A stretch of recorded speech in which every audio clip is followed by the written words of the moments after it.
This important interruption is brought to you by ExpressVPN. Protect your money and your identity. Click the link in the description or scan the QR code here to get ExpressVPN right now and save up to 73% on annual plans today.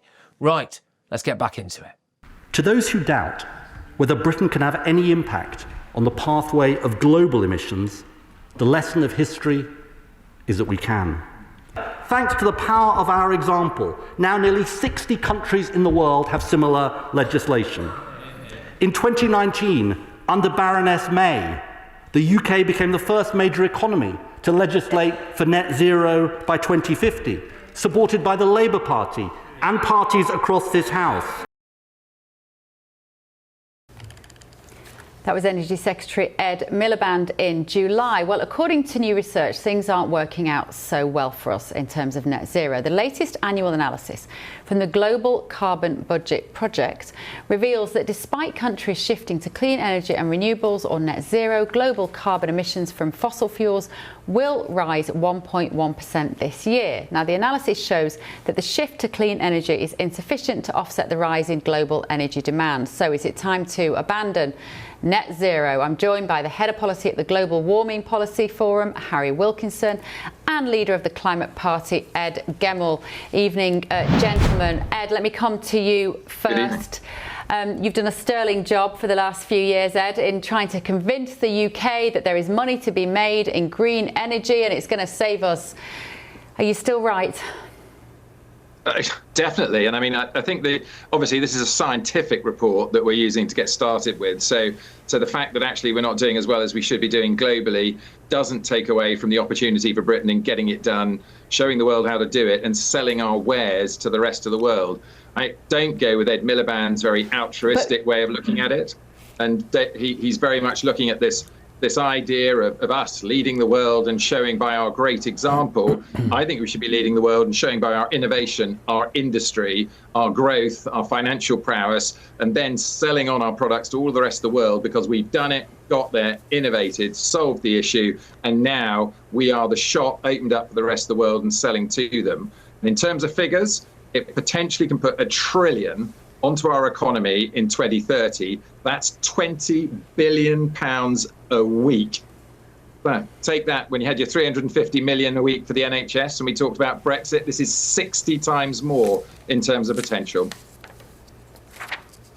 Harry, sounds like a glowing commendation of net zero there that will make the country lots of money. Well, I mean, I would love to believe this. I really would.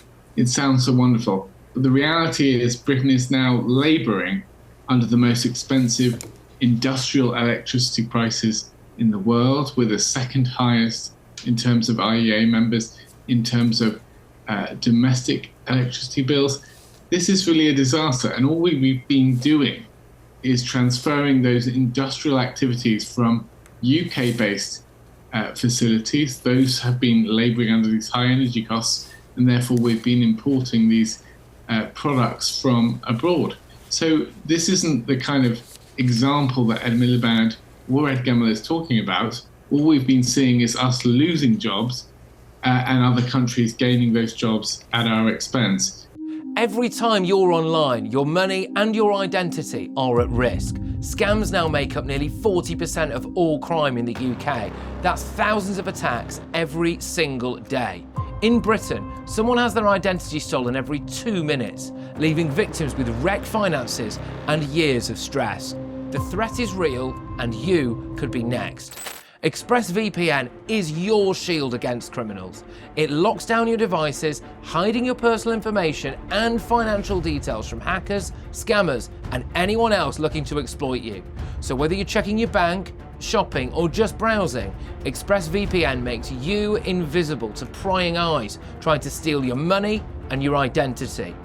ExpressVPN shields your data with military-grade AES 256 encryption. That's the same standard trusted by the US government to guard classified information.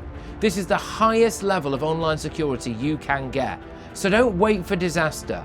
Secure up to 14 devices at once and get powerful password protection. Real support is available 24/7 because cybercrime never sleeps. Save up to 73% on annual plans today. Every moment you hesitate is another moment you're exposed. Protect your money and protect your identity. Get ExpressVPN right now. And this is not the kind of climate change policies that we want to see. Of course, we want to reduce emissions. Of course, we want to tackle climate change where that's possible. But because we've looked at this in a very narrow sense, we've just increased costs here in the UK, and we've not been able to achieve those jobs. We've not been able to have that prosperity, and we've been suffering because of it. Well, I have to say, where Harry and I actually agree. Sorry, go on. I was going to say, where Harry and I actually agree is we definitely don't want to outsource all of our jobs and our opportunities to China, which we've been doing for 40 years or whatever it is. That's still going on at the moment. Having said that, there is no connection whatsoever with net zero in that. And in fact, if we take net zero as coming in either 2008 when the Climate Change Act came in, or 2019, when actually we had the first use of the term net zero, but being nice about it, let's say 2008, the reduction in our the percentage of industry and manufacturing in our GDP has gone down by about 0.5% in that period. In the 15 years before that, it went down 11%. In the 20 years before that, it went down 11%. If there's any argument about net zero in industry, it's either slowing down our deindustrialization or it's reversing it. Having said that, we still agree with Harry that we prefer to have those jobs and those opportunities in this country rather than in China. Let's bring in my panel if we can, because I do like to draw these comparisons on these big issues between the UK and the US and what lessons we could possibly learn. Laurie, let me come to you first on this. Donald Trump talks about drill, baby, drill, and is absolutely confident that that is the way to bring this country back to success, to really tap into your resources. We've got data centers all around the world that are demanding so much more power. AI, ironically, even though it's meant to be evolving, what that is doing is putting the brakes on the save the planet eco agenda, if you like, because the data centers need so much power, and you can't do it in this country without coal, oil, gas. Well, you also can't do it without water, which is a really big deal. I was actually on my way to COP30 in Brazil, but because of the shutdown, I was trying to make my way there twice this week, but because of flight issues, I didn't make it there, hence why I'm back on your program this week. But I do want to speak about, if you will allow me, not the US or not Great Britain. I want to talk about a country, for example, that is doing a lot. If you've ever been to India or been to Pakistan, you understand that you get out of the car and you can't breathe. The smog is so thick that you can't even breathe. So, for example, they've put in 11,000 polluting brick kilns, for example, were forced to convert to modern, clean, zigzag technology, increasing the compliance by up to 26%. Cars, a 3,000 increase in vehicle emission checks, which resulted in 260,000 vehicles being checked in just 24 and 25 alone. That's just one example of a country that has contributed to worldwide pollution, that is working on itself, and I think that started under different administrations that were part of the Paris Climate Accord, etc., that were promoting and supporting and showing that they had will and supporting other countries and taking these actions and using the money for technology that will help the planet in general. And that's not happening anymore by a lot of countries because they don't see our president in this administration saying, we're going to continue that. They've kind of said, no, poo-poo, we're not going to do that anymore. Greg?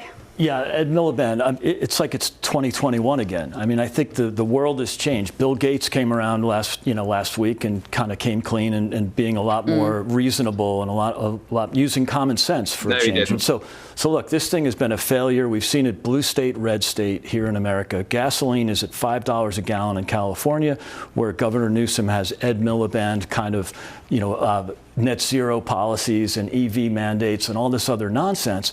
And the average price of gasoline is now below $3 a gallon on average. That would be roughly $1 for a liter of petrol in the UK. And I think the price is probably £1.50. But wouldn't that be wonderful, Ed, in a word, wouldn't that be wonderful? Well, to be honest, no. And in the UK, it's tidal power, baby, tidal power, and we've got to do it. And one of the reasons we're not ahead on all of this is because we haven't been doing it for the last 40 years. The quote about Bill Gates, in any case, was wrong. Okay. Having read the report, he was talking about the foreseeable future. He didn't say things wouldn't happen eventually.